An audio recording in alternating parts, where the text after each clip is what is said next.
Välkomna hit! Jag är veterandoktorn och det här är min Ford Transit från 1978. För de som inte har sett den innan så hämtade den lite tidigare på försommaren uppe i Sollentuna och körde ner den. Och det var lite spännande att ta sig hem. Men det gick till slut och nu är vi här. Jag gjorde en service, eller påbörjade en service på bilen och upptäckte då ett rätt så fult klägg i oljepåfyllningslocket. Och nu undrar jag, hur dåligt mår den här motorn egentligen? Det är alltså en B20 som sitter här i, så det är en konvertering kan man säga. Det ska egentligen vara en V4 i den här bilen. Fanns med lite olika motorer, men en S6 V4 2 liters tror jag det ska sitta i den här. Och just den här vagnen är ju registrerad med den här B20. Och tycker det är ganska trevligt. Jag får se vad jag gör med det i framtiden. Men just nu så vill jag bara att den ska funka i sin nuvarande konfiguration då. Och nu är jag orolig för vad det kan vara för fel på den här motorn. Har jag en dålig topplockspackning, en sprucken topp, eller har jag tur och det bara är vatten från den brustna kylarslangen som har letat sig in under ventilkåpan? Tror inte riktigt det, men i alla fall. Symptomen jag har från bilen är alltså att den går varm. Tempmätaren är lite opålitlig, men varm går den är jag säker på. När jag har stannat den så hör jag att det liksom småbubblar lite i kylaren, så det är nära att den kokar. Den har spräckt 2 kylarslangar, en på vägen hem när jag hade köpt den och en ny kylarslang så sent som nu i helgen. Peter hjälpte mig med det. Tack Peter, så att jag kunde komma hem och se om jag kan lista ut vad det är för fel. Jag kan rulla ett litet klipp från hur det gick till då när jag skulle köra hem.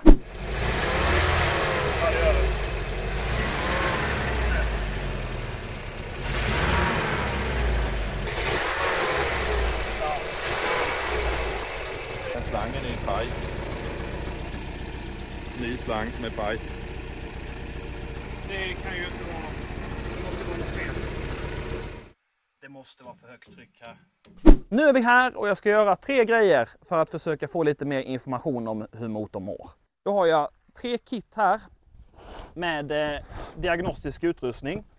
Jag har en kompprovare. Jag har en inspektionskamera. Och slutligen, det var ju inte öppna den.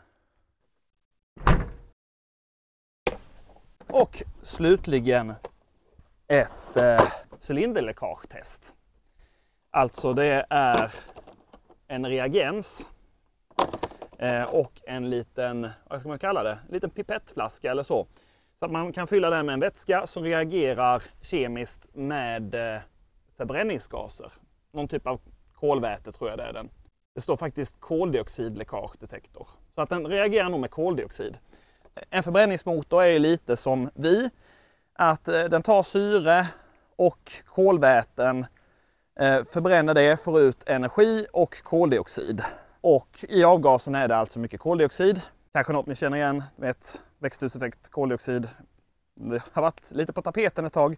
I alla fall, om det är mycket koldioxid i kylaren, i kylarvätskan som liksom ångar ur när man har locket öppet och kör motorn, då reagerar den här lösningen med det. Byter färg och då har man en stark indikation på att det finns ett läckage mellan förbränningsrummen, alltså förbränningsgaserna, och kylsystemet, kylkanalerna på något sätt. Via spricka i blocket, spricka i toppen, dålig topplockspackning, något sånt. Komptest är ju något jag tänker ni kanske känner igen, men man kan ju få en del information om motorns skick. Slitage på kovringar, dåliga ventiler, ventilsäten och sånt. Om man kollar en kompression. Och inspektionskameran tänker jag att det är för att se om jag kan se några tecken på slitage i cylinderloppen. Blir intressant att kombinera de här 2 testen med varandra och få lite mer information. Färdigsnackat. Vi kör igång.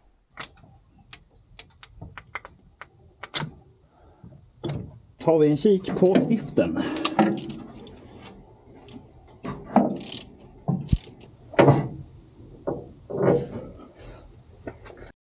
Ska vi se, då har vi alla 4 stiften ute och jag tycker de ser ganska okej ut. De är inte fruktansvärt slitna. Lite rundade elektroder kanske, men inte mycket.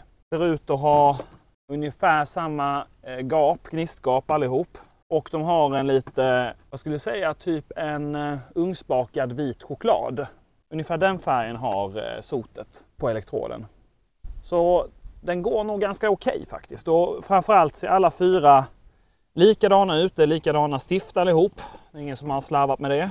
Det är inget av dem som är extra oljigt eller extra rent.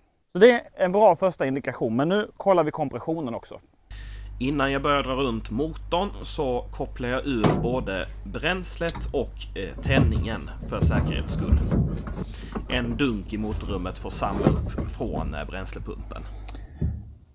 Tändspolen kopplade ur redan innan när jag tog ur stiften, så nu är det bara att koppla på kompressionsmätaren.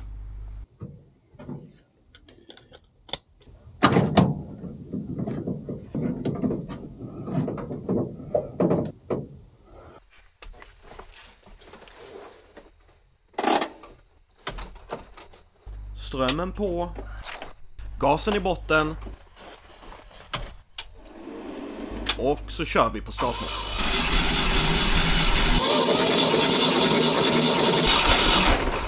Och upprepa.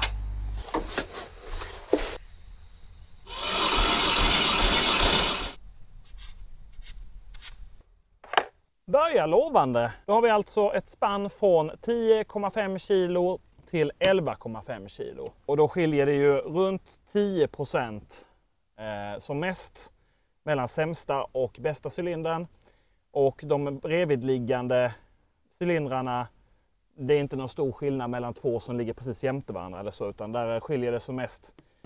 Ja, största är väl här, 0,75 kilo skiljer det mellan 1 och 2. Kan inte exakt vad specifikationerna är, men för en, ja vad kan det vara? Det borde vara en 50 år gammal motor. Vet inte exakt vilket år den är tillverkad. Men för en 50 år gammal motor så är det här ändå hyfsat bra. Så långt allt väl. Men undrar hur det ser ut på insidan då. Vi kan kika in med denna. Här kan vi då dels se tecken på slitage, ytrost och så. Om den har skåror i cylinderloppen. Tror inte det är så mycket med tanke på de här siffrorna, men ändå intressant att se. Och sen kan vi också se tecken på vattenläckage. För de här siffrorna säger inte så mycket om någon eventuell mindre läcka ut i kylsystemet från förbränningsrummen. Kan ändå vara en helt okej kompression. Vi skulle eventuellt kunna se några tecken med kameran. Till exempel ett mycket renare förbränningsrum eller renare, topp. Renare ovansida på en kolv eller så, som tecken på att det har varit vatten som har ångtvättat motorn inifrån så att säga. Så vi tar och kikar in med den här. Bestämde mig för att det var bra idé att sätta upp ett sånt här av tvåfaldiga skäl. Dels så att jag inte ska smälta i solen och så att jag ska kunna se skärmen på min lilla inspektionskamera. Nu ska vi se här, då har jag en skärm här så att jag i realtid ser vad jag tittar på, och så spelar jag också in här så att ni kan se det. Fäller in det i skärmen. Har jag dratt min sladd här, eller man ska kalla det, i en liten loop så att den inte ska bli för lång, och så har jag en liten böj här i änden nära kameran så att jag ska kunna titta liksom ner genom tändstiftshållet och rakt ner på kolven, eftersom tändstiftshållet går ju ner i en vinkel då. Då kikar vi in, trycker på play här. Och ska vi se, då ser vi här, ser vi själva mynningen på tändstiftshålet. Här, där ser jag ner på kolven. Och första intrycket är att det här är ganska rent. Kan vara avvikande rent om det ser annorlunda ut i de andra loppen, men annars är det ju bra. Det här ser inte ut som någon motor som har gått väldigt fett eller som har bränt väldigt mycket olja. Det finns lite koks där i ena hörnet på kolven. Jag ser om jag kan titta runt på andra sidan. Lite där också, men inte så mycket. Nu måste jag säga då att jag är nybörjare på det här att titta in i cylinderlopp. Jag har precis skaffat den här kameran, så att jag tolkar så gott jag kan. Och jag måste ändå säga att det är fantastiskt mycket trevligare syn än det var i min Saab i V4 där. Det här är på en helt annan nivå. Försöker inspektera cylinderväggen. Här ser man faktiskt lite tvärgående såna här, vad heter det, honungsmärken är det jag letar efter. Så lite honungsmärken kvar. Men inte längre ner i loppet, utan det kanske är snarare ovanför. Var är vänd? Kan se någon vändring. Här kan jag nog se det. Här är någon liten vändmärke. Ett par stycken efter. Jag antar att det är efter att man ser ett par vändmärken för att det är ett för varje kolvring. Så att säga, det var det jag tänkte säga. Kan se lite tecken på spår i loppet som går i vertikal riktning. Och det är ju slitage när ringarna kanske inte är helt perfekta och skrapar emot cylinderloppet. Men det är inga djupa spår så vitt. Oj!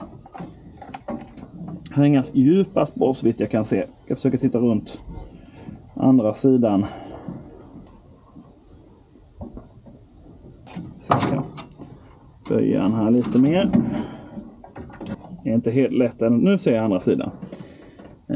Och där är också lite märken efter honing. Och inga djupa spår. Så långt allt väl. Ska jag sätta på en liten vinkeltillsats här också. Så, nu har jag en spets på här med en liten spegel. Så att jag ser 90 grader utåt sidan. Får en lite sämre bild. Där jag bara ser typ en rund bild. Då fyller inte ut hela synfältet på kameran. Men ändå bättre än inget. Nu ska jag försöka titta uppåt då in mot ventilerna. Vi ser här. Och här ser vi genast en ventil. Ser lite blött ut här. Det här skulle kunna vara ett bekymmer. Jag tycker det ser ganska rejält blött ut. Frågan är om det faktiskt har läckt in vatten här. I så fall har det läckt, ser nästan ut att vara via ventilen. För det är väldigt fuktigt längs med kanten på den. Kan ju också vara olja. Om det kanske är dåliga ventiltätningar. Att det är olja som läcker in här. Men det å andra sidan är inte särskilt sotigt i förbränningsrummet. Så att lite avvikande får jag säga. Nu. Ja. Kan man faktiskt se lite av ventilsätet också. Jag skulle säga att det ser lite skrovligt ut faktiskt. Men jag kan inte se några stora skador på ventilerna i alla fall. Så att ettan är klar och ser helt okej ut. Godkänt. Kollar vi vidare. Jag klipper lite snabbare så att du inte behöver stå ut med mitt funderande här. Men jag visar en liten översikt på varje cylinder och kommenterar om jag ser någonting särskilt.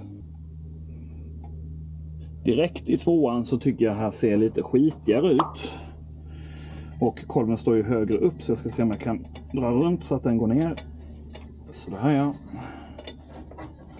Ser jag lite mer, där har jag en ventil. Ja, kul, ser jag tydligt på kanten på ventilen där faktiskt på ventilsätet. Och det ser lite liknande ut som den andra, inte helt jämnt men okej. Nu ska vi se. Hade första intrycket så stämmer det. Här är skitigare är det. Och lite kladdigare. Cylinderloppet ser liknande ut. Även här finns det lite honingsmärken kvar. Där har vi en liten nock i kolven. Antagligen för att man ska kunna orientera den. De är ju inte symmetriska. Här har vi också lite vändringar. Som syns, men jag vet inte hur djupa de är. Man har ju inget stereoseende här så det är svårt att bedöma djup. Lite skitigare spontant. Jag jämför snabbt. Men ettan ser mycket renare ut faktiskt, det gör den. Man ser i mitten på tvåans kolv är det också lite rent, men det är mer skitigt här. Och det kan vara att det är mer otät ventilstyrning här, att det läcker in mer olja i tvåan.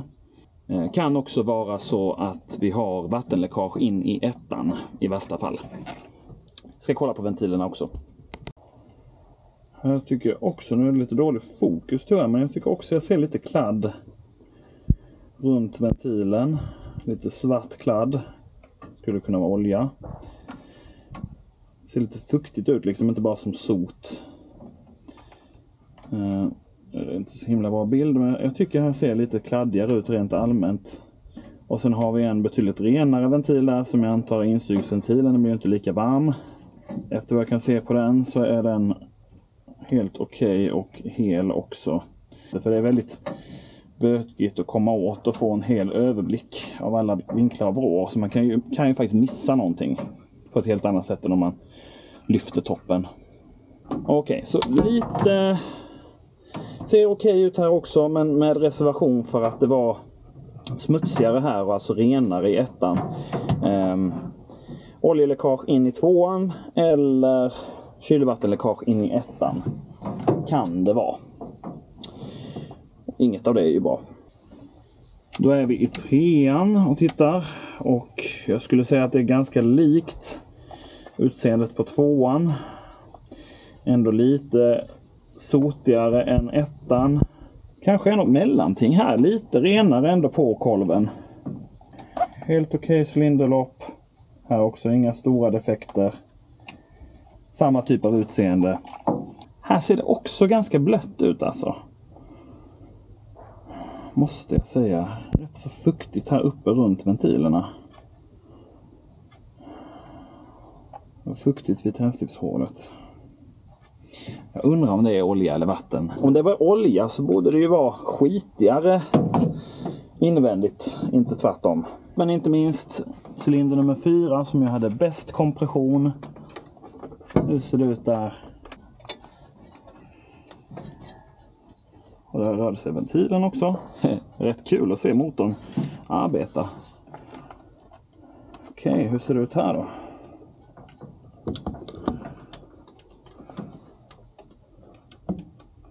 Det är lite annan bökig vinkel här bak.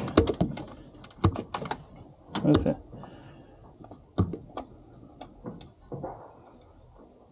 Väldigt skitigt i mitten och sen lite rent runt om. Och sen är här också faktiskt lite något blött på ovansidan på kolven där. Några små droppar. Lite blött här uppe också tycker jag. Men märkligt utseende faktiskt. Lite konstigt att det är väldigt sotigt i mitten, väldigt rent i kalten och lite fuktigt. Det tyckte jag var märkligt. Ja, det är det minsann. Här är faktiskt rejält fuktigt här uppe. Och kolla där. Där är ju vattendroppar. Det måste det vara. Det är stora klara droppar här på sidan. Där kan inte vara olja. Kan man få dem röra sig med? Det där måste vara vatten. Nej då. Jag tror faktiskt vi har problem med topplockspackningen. Skulle jag gissa. Det känns som att det läcker lite vatten på flera ställen. Och här var det ganska misstänkt. Alltså det där måste ju nästan vara vattendroppar jag såg där. Vi får se vad det sista testet säger då.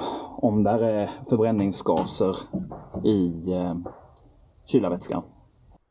Ja, tiden tog slut för mig så att nu är det en helt ny dag. Så ska vi köra det sista testet. Då ett sånt här så kallat cylinderläckage-test. Om man går på Biltemas nomenklatur i alla fall. Det här är då ett kit som, köp på Biltema. Finns andra varianter. Men det här var nära till hands, bor några kilometer från en Biltema-butik.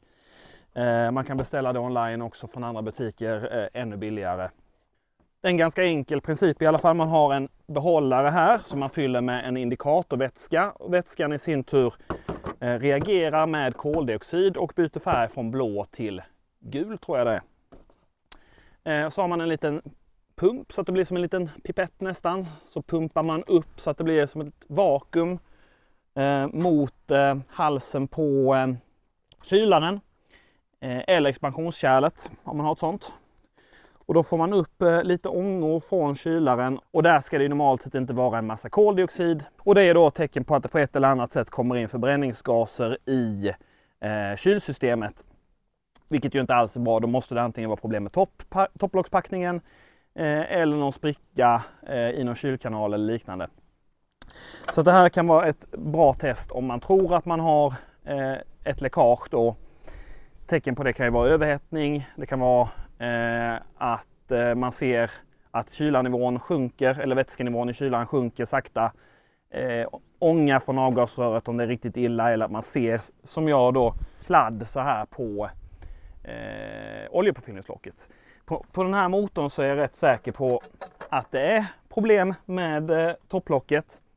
Så att även om det här testet inte visar något så kommer jag ändå lyfta på toppen. Men det kan ändå vara intressant att se hur det här testet fungerar. Nu borde det verkligen vara positivt, alltså ge utslag. Och när jag ändå är igång så har jag också skaffat mig en sån här fiffig liten IR-termometer. Tempmätaren i min bil är ju helt opålitlig. Den visar väldigt högt hela tiden. Visserligen det skulle kunna vara att det är väldigt hög temperatur, men det hade varit fint att kunna bekräfta det. Och det här är då ett enkelt sätt att göra det utan att faktiskt behöva koppla en ny tempsensor eller så. Tänkte att jag ska mäta med den här på övre kylarslangen när motorn har nått arbetstemperatur och se vad den visar och jämföra med tempmätaren där inne. Så, nog snackat. Nu ska jag visa hur man använder det här kittet. Bara helt enkelt med att fylla den här behållaren upp till strecket här med indikatorvätska. Följer med en sån här i kittet och det går att köpa nya såna här 250 ml flaskor med vätska. Den ska också gå att återanvända så att det följer med en tom flaska man kan hälla använd vätska i.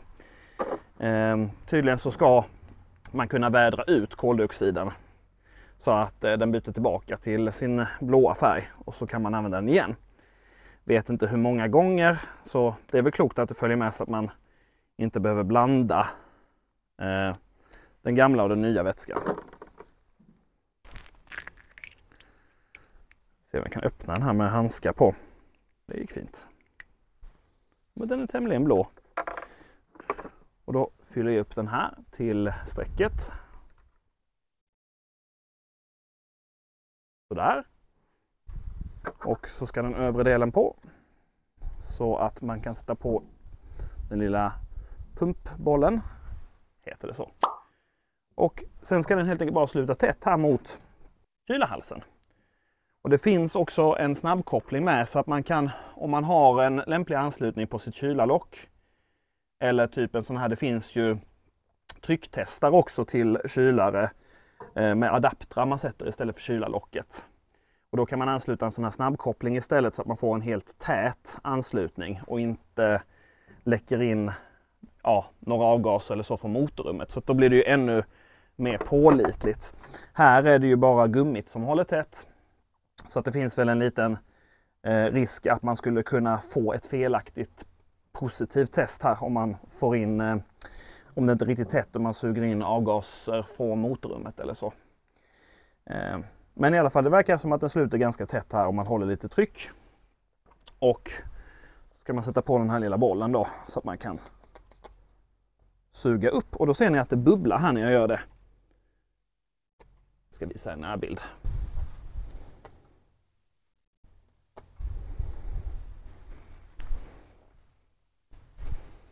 Japp, då ska jag sätta igång motorn, låta den bli lite varm så att kylarvätskan cirkulerar ordentligt. Termostaten får öppna och så innan det händer.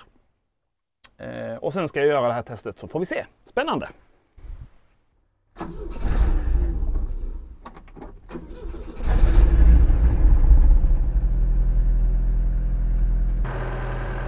Vi ser.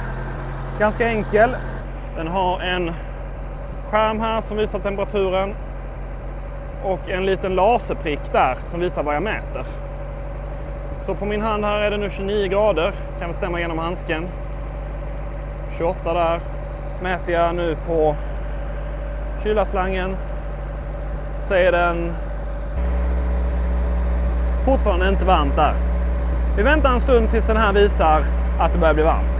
Ändå lite intressant, om man kollar på tempmätaren här inne nu så har den redan klättrat upp mot 80 grader. Och sensorn den sitter ju i bakkant på toppen. Så det kan nog stämma att det är mycket varmare där redan än det är. Kylarslangen borde ju inte börja bli varm än för termostaten ska ju inte ha öppnat. Så lite intressant. Det borde stiga lite plötsligt. Jag ska hålla koll på det. Mäter lite fram och tillbaka här. Man ser att det är lite varmare närmare termostathuset här. På termostathuset är det över 60. Och sen är det ju, värmen leds ju även genom en rätt så stängd termostat. 40 grader är det här nu. Över kylarslangen, och termostathuset är runt 66, 67. Ja, 75 på termostathuset. Men här läser vi redan av.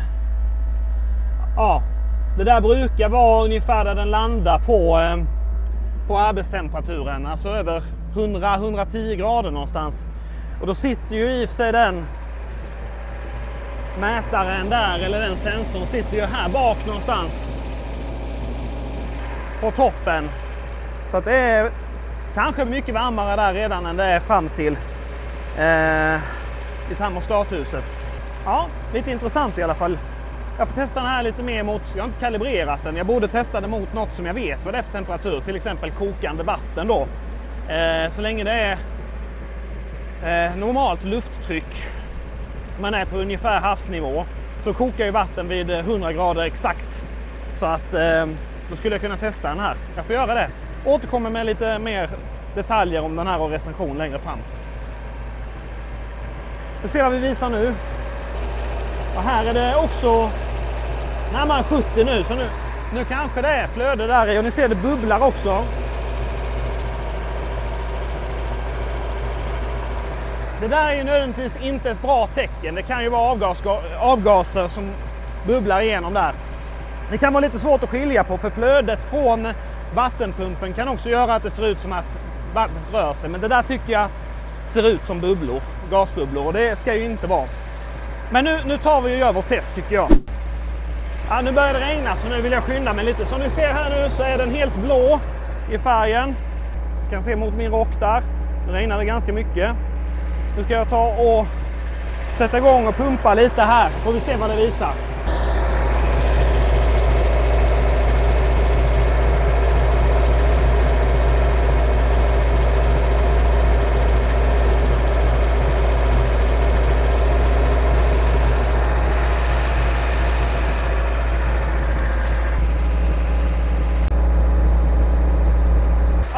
Ett ganska solklart resultat kan jag tycka. Det räckte med 3-4 pump så bytte den här vätskan färg direkt. Och ja, jag ser ju att det bubblar här i. Jag ser att det blir vitt och kladdigt, majonnäsigt under oljelocket. Det här känns som ett solklart avgasläckage in i kylsystemet. Nu regnar det mycket, så att nu får jag plocka undan här lite.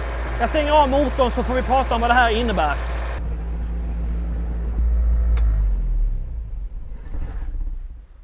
Och nu var den ju upp över 110 grader. Ja, nu måste jag packa undan allt. Det är känsligt här. Det regnar rätt mycket. Ja.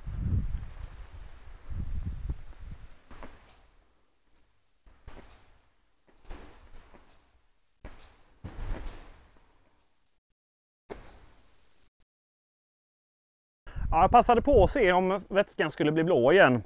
Ställde mig under tak och pumpade lite på den här. Och ja, det verkar funka bra. Vätskan är faktiskt blå igen. Och det verkar inte gå åt så mycket. Jag vet inte hur mycket det här är riktigt, men jag har faktiskt gjort ett tjuvtest här innan och ni ser att jag har lite vätska här i som jag använt. Nu är det för 2 test här. Så har det gått åt kanske 25 milliliter. Så att de här 250 i fläskan där som man får med räcker ju i alla fall till en 10 test då. Kanske då går också att köra igen några gånger. Nu är det blött här, jag får torka upp det. I alla fall, det här kittet verkar ju faktiskt funka då.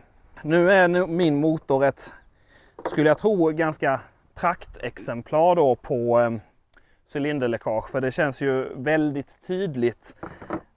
Även utan den här utrustningen så känns det tydligt att det är ett läckage.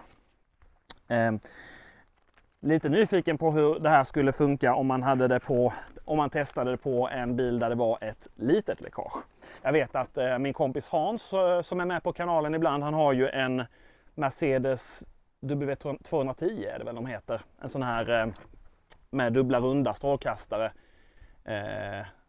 som hade lite speciellt utseende, som avlöste den här klassiska 124 då med den mer typiska Mercedes-fronten. Så blev det mycket modernare front som vissa gillar, vissa avskyr. I alla fall, han har en sån med 240-motorn V6. Och där vet jag att det försvinner en del vätska sakta ur den, alltså kylarvätska. Mycket mer diskret än på min bil. Det går ju att köra hans bil ganska mycket utan några problem. Så där hade det varit intressant att göra det här testet och se om den kunde upptäcka något läckage. I alla fall, verkar vara ett fungerande test och ja, vad händer nu egentligen? Vad säger de här testen? Jo, vi kan sammanfattningsvis säga att det verkar vara ett läckage av kylarvätska in i alla fall cylinder 4. Där kunde vi se tydligt tecken på små droppar då i cylinderloppet. Små vattendroppar som ju absolut inte ska vara där. Kombinerat då med att det är kladd i oljan som syns på oljepåfyllningslocket. Och att det här testet visar att det är förbränningsgaser i kylsystemet, så har vi en säker diagnos på att vi har avgasläckage. Men okej, kompression. Så att motorns skick i övrigt är sannolikt okej. Och det kan vi också bekräfta med den här inspektionen jag gjorde med min kamera. Motorn totalt sett känns ändå vettig. Den går bra, startar lätt, känns rätt stark. Jag har kört med Trabanten på bilen och jag tyckte den gick alldeles utmärkt i 100 km/h ändå med last. Den är ju inte snabb, men det ska den ju inte vara. Ja, poängen är, jag tycker det är en jättetrevlig motor ändå. Så att jag ska ta och byta topplockspackning. Det kommer en video på det. Nästa video på kanalen blir alltså topplockspackning byte på min Transit på B20-motorn här. Jag har den faktiskt redan här i kupén. Alltså VP Autoparts. Fick den här dagen efter jag beställde den. Så att ja, det går snabbt att fixa sin Volvo. Det är fortfarande väldigt smidigt att bruksköra med en B20, alltså för billiga delar som kommer dagen efter på posten. Vad kan man mer begära? Och lättmäkat. Det var allt för den här veckans dubbelavsnitt om Transiten. Och ja, det verkar ju definitivt som att det är någon typ av läckage av förbränningsgaser in i kylsystemet. Så att det blir till att lyfta på toppen. Det kommer i nästa veckas avsnitt. Jag vill bara avsluta med att tacka alla som har blivit medlemmar sista veckan. Tack så mycket till Cesar och Jonas och Vartel, Björn, Solveig, Nathalie, Katarina, Lars och Lennart. Det är jättekul att alla ni har blivit medlemmar. Jag blir jätteglada för att ni vill stötta kanalen extra. För de som är medlemmar på magister- och doktorsnivå så finns nästa veckas avsnitt med topplockspackningen redan att se här på YouTube. Tack så mycket för att du tittar och vi ses nästa vecka, så fortsätter vi ta tag i Transiten. Ha det bra, hej!